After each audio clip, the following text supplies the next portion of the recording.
Seperti di sekolah dampingan yang lain, hari ini tanggal 4 Januari 2024, saya melakukan identifikasi komitmen perubahan kepala sekolah. Nah, kali ini saya berada di SMA Islam Baitur Rahmah. Saya akan melakukan dialog kucing yang intinya akan menggali bagaimana kesadaran kepala sekolah terhadap melakukan refleksi, maksudnya kesadaran melakukan refleksi dan kapasitas memimpin. Nah, kali ini saya sudah berada bersama Bu Juhania, itu adalah kepala SMA Islam Baitur Rahmah.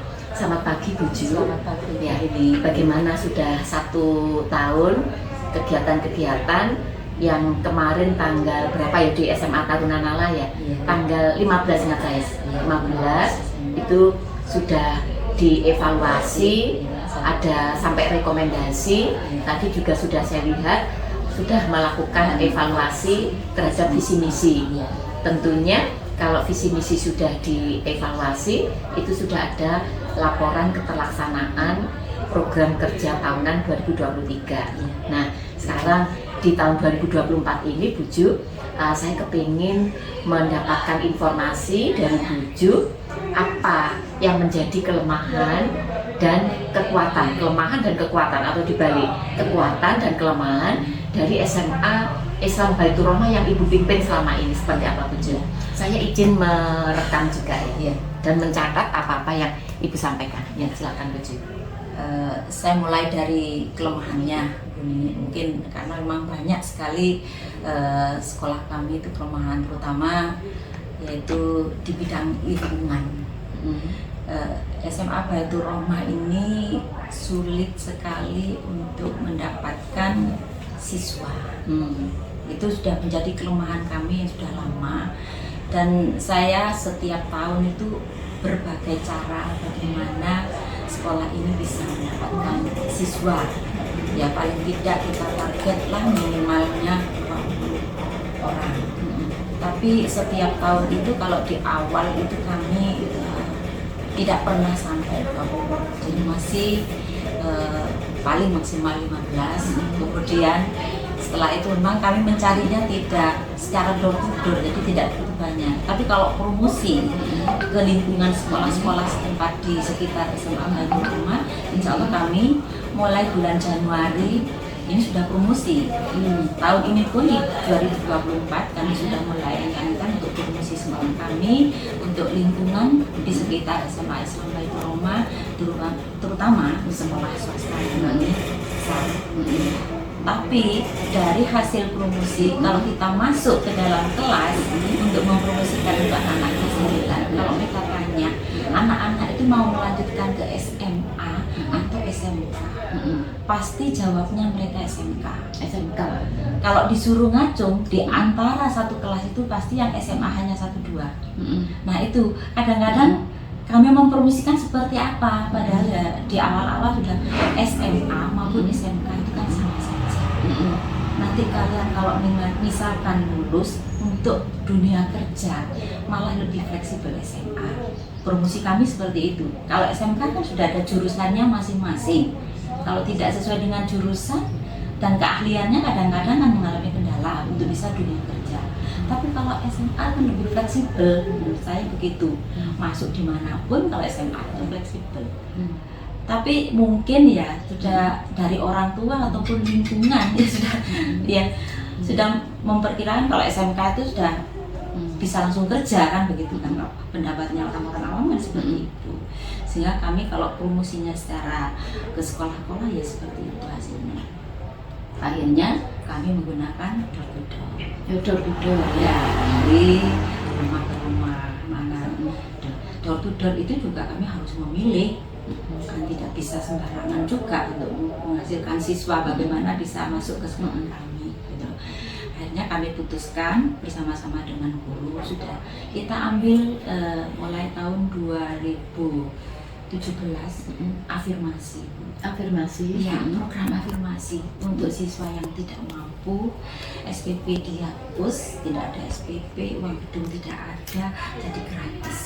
Gratis semua. Gratis. Ya, itu 2017 mungkin negeri masih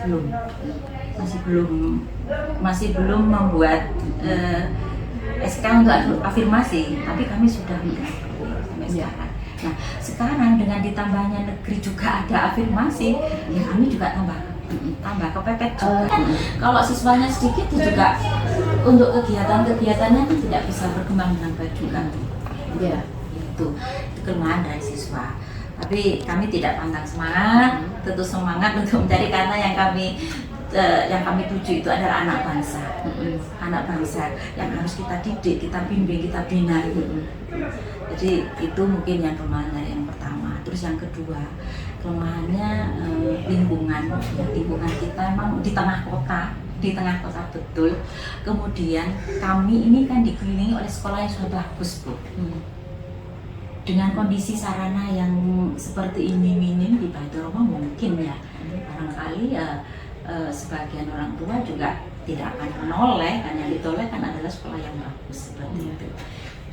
Ya juga begitu. Jadi kami dari dalam juga yang harus menyemangati bagaimana sekolah ini tetap eksis, ya, tetap jalan, tetap berusaha, ya.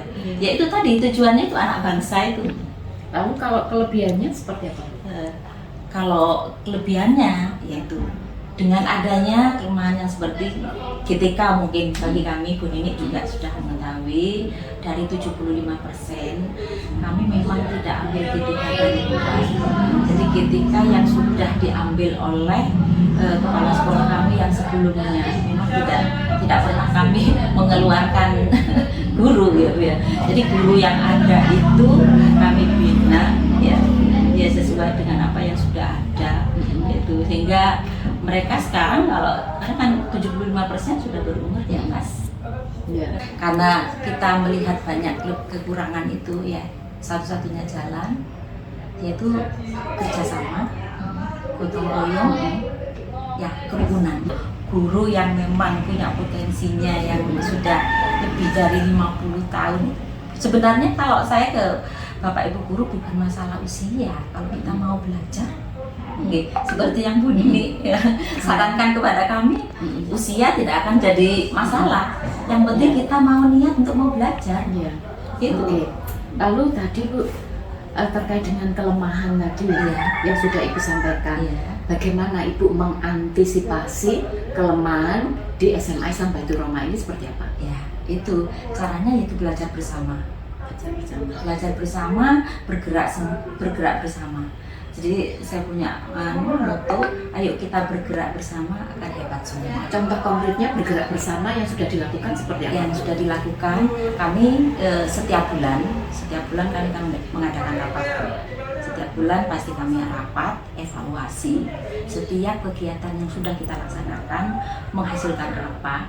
Terus kemudian yang sudah baik ayo kita teruskan, yang tidak baik kita buang. Contoh konkretnya yang baik yang seperti apa? Yang baik misalkan sekarang di pembelajaran, ya di pembelajaran guru-guru itu sekarang saya angkat bagaimana dia menggunakan medianya yang baik, bagaimana mereka itu membuat modul yang baik, ya. Bagaimana mereka itu ya silabus, ya kalau yang K13 ya silabus, kalau yang sekarang kan KTP, modul ajar, itu yang harus saya, karena memang berhubungan langsung dengan siswa. Apalagi berhubungan juga dengan rapor pendidikan. Ya, jadi kalau perangkatnya bagus, kalau menurut saya sudah sesuai dengan kontekstual yang ada di lapangan, ya sesuai dengan karakteristik siswa, insya Allah pembelajaran juga akan bagus. Ya, baik. Kalau mengantisipasi kelebihan dari yang ada di SMA Baitur Roma yang sudah Ibu lakukan seperti apa?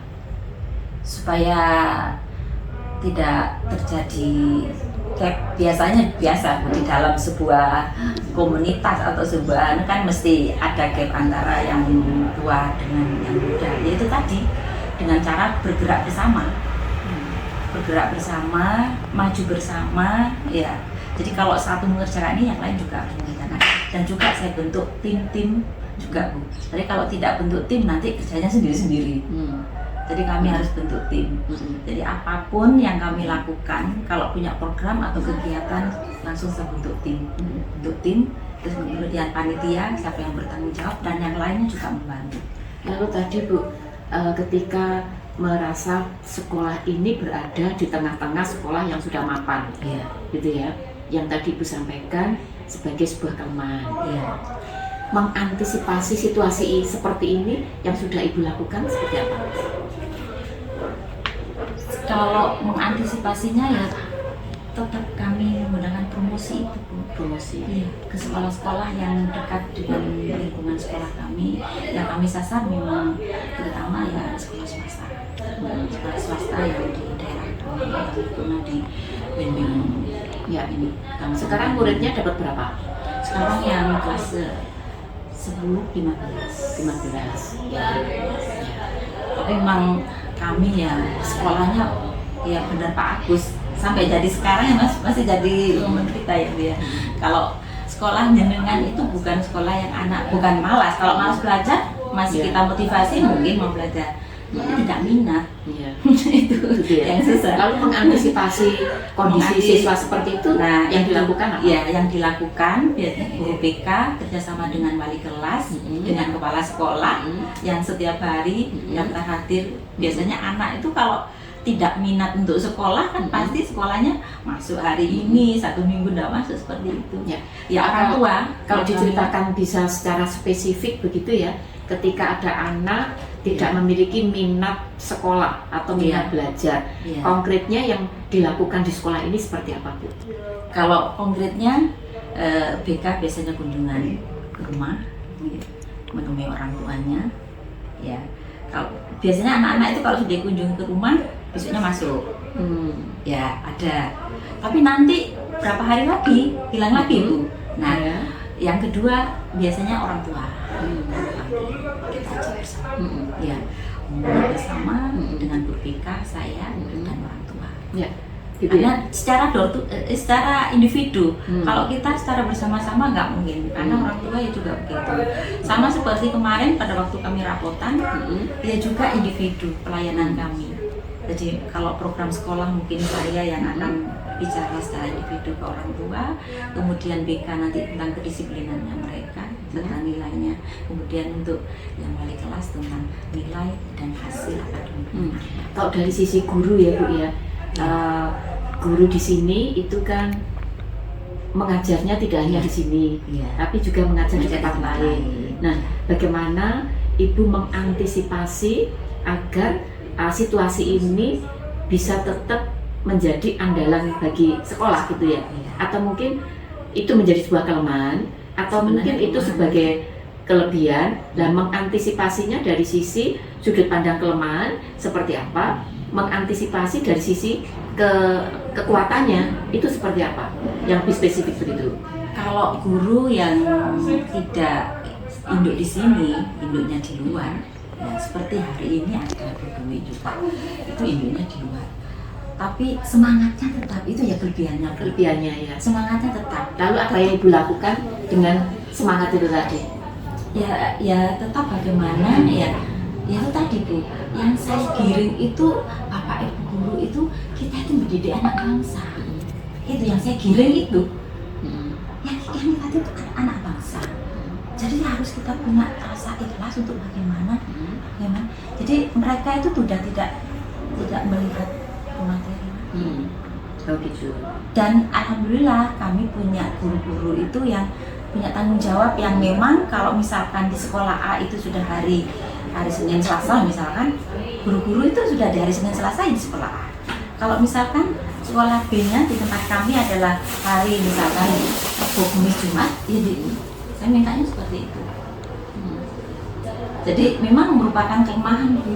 Ya, karena memang tidak sepenuhnya mungkin Bapak Ibu guru itu untuk berpartisipasi di lembaga kami. Terus begini Bu, di SMA Islam Baitur Roma ini kan berada di tengah kota, tetapi ada juga sisi yang tadi ketika saya masuk ke sini ya, sekolah ini di apa tuh lingkupnya ya, Iya. dikelilingi oleh rumah-rumah elit. Iya. Ya, rumah-rumah elit, Iya. masjidnya bagus, Iya. dekat jalan raya. Iya. Bagaimana Ibu memanfaatkan kondisi lingkungan sekolah selama ini seperti apa? Iya. Kalau yang lingkungan rumah elit ini memang tidak begitu berdampak kepada kami, tidak begitu berdampak karena mungkin mereka itu tidak domisili di sini mungkin yang bersangkutan ya, karena saya lihat itu sepi karena ya. Jadi kalau yang dari kampung Bu yang banyak rumah-rumah di sini, jadi di tempat kami ini buat fasilitasinya anak kampung untuk bermain kalau sore itu. Ya.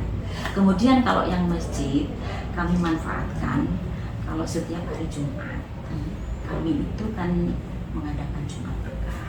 Nah, untuk kegiatan yang Ya, agak keras sedikit biar iya, ibadah di masjid. Jadi setiap Jumat berkah kami mengadakan Jumat berkah. Kemudian kami memang membuat kotak amal jariah kan untuk sekolah.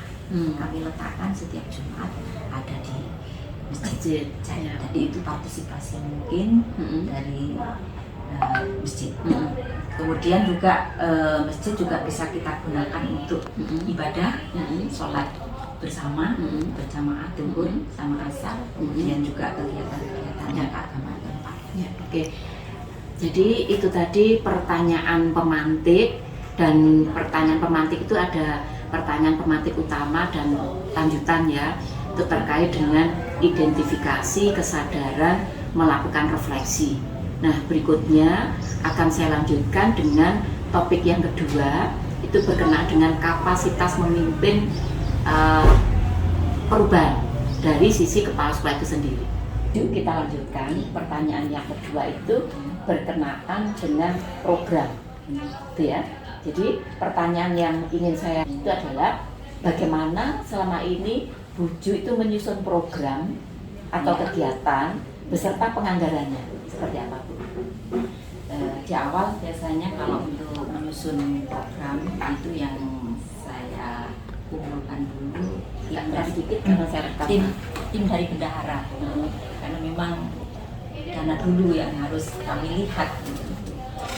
Kemudian baru kami untuk tim manajemen kegiatannya, kegiatan program yang akan kita laksanakan dari masing-masing waka kurikulum, waka kesiswaan, waka humas, jadi satpas kami panggil semuanya jadi satu.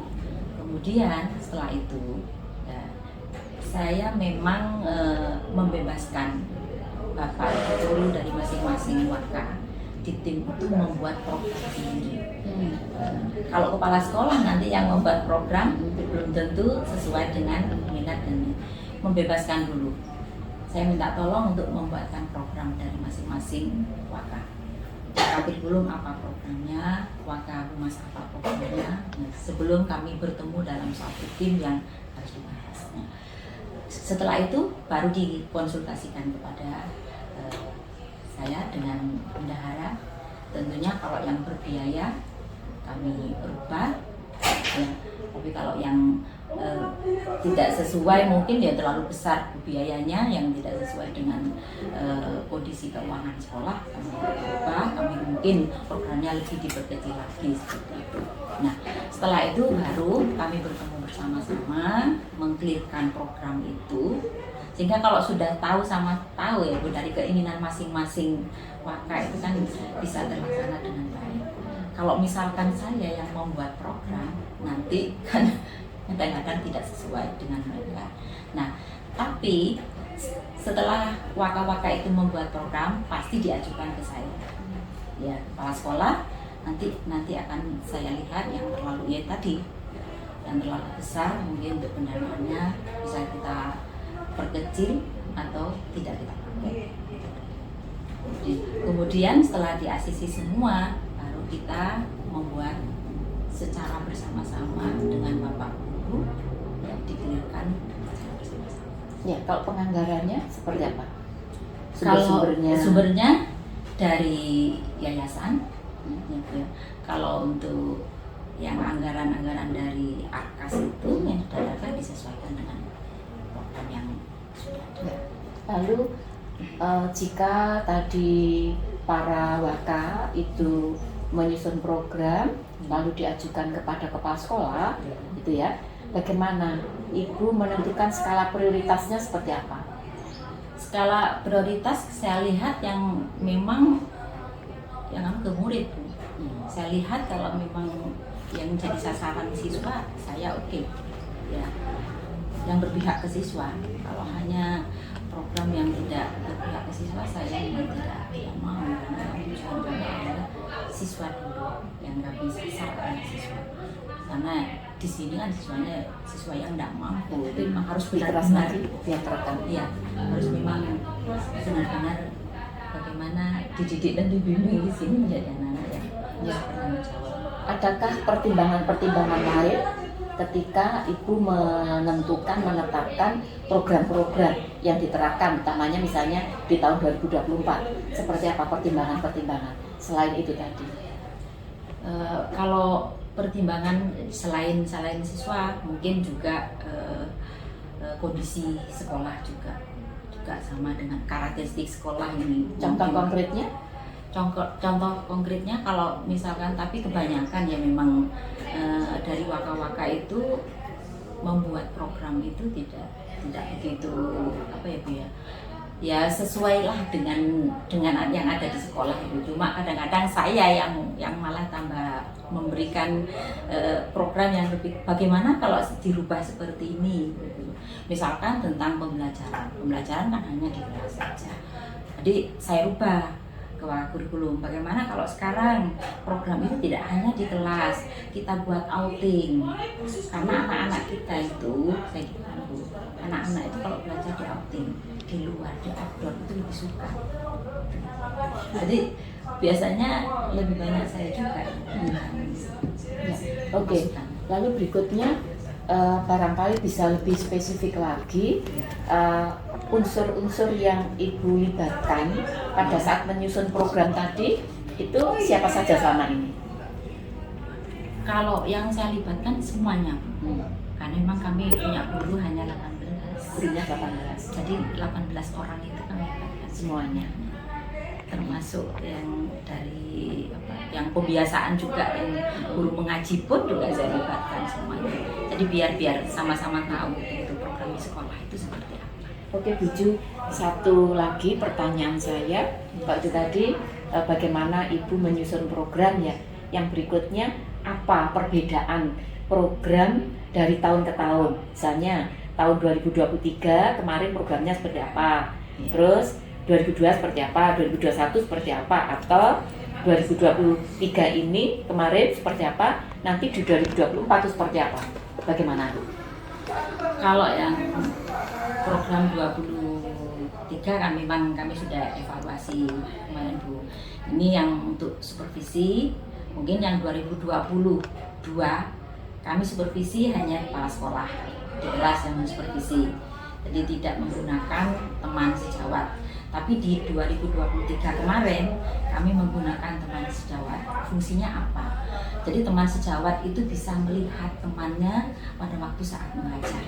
Setelah mengajar, kami merefleksikan bersama, ya teman sejawat tadi sama guru yang kami supervisi dengan saya merefleksikan bersama-sama, sehingga dia tahu kelemahan dan kelebihan dari temannya pada saat mengikuti. Kemudian untuk di tahun 2024 ini saya akan ada lagi untuk supervisi. Mungkin kalau dalam hal modul kemarin kami hanya melihat saja kemudian sesuai apa tidak ya. Tapi kalau 2024 saya sebagai kepala sekolah lebih teliti lagi bagaimana literasi dan numerasi saya masukkan di modul pembelajaran mereka. Kalau yang tahun kemarin mungkin saya tidak begitu melihat. Kalau saya lihat hanya literasi saja. Numerasinya mungkin banyak guru-guru yang mengabaikan selain guru-guru yang matematika, yang IPA mungkin ya. Tapi kalau yang guru-guru IPS itu banyak kan mengabaikan untuk numerasi.